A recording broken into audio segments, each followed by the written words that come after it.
बिस्मिल्लाहिर्रहमानिर्रहीम। अस्सलामुअलैकुम। BBC 11 headlines news से मैं हूं सबा मुनीर।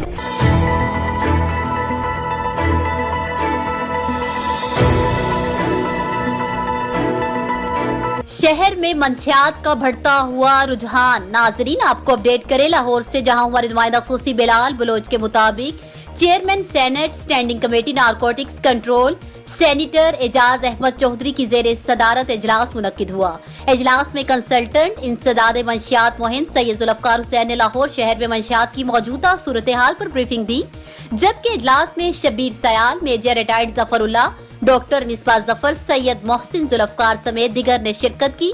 आपको बताएं कि सेनेटर एजाज अहमद चौधरी ने कहा कि मंशियात के बढ़ते हुए रुझान को रोकने के लिए हम सबको मिलकर काम करना होगा। आदि मरीजों की बहाली के लिए नई इलाज गाहें बनाई जाएंगी। सेनेटर एजाज अहमद चौधरी ने मजीद कहा कि मंशियात की सप्लाई रोकने के लिए कानून नाफिज करने वाले इदारों को पहले से ज्यादा काम करना होगा, जबकि कंसल्टेंट इंसदाद मंशियात मुहिम सैयद जुल्फकार हुसैन ने कहा कि तालीमी इदारों में मंशियात के खिलाफ भरपूर आगाही मुहिम शुरू करेंगे।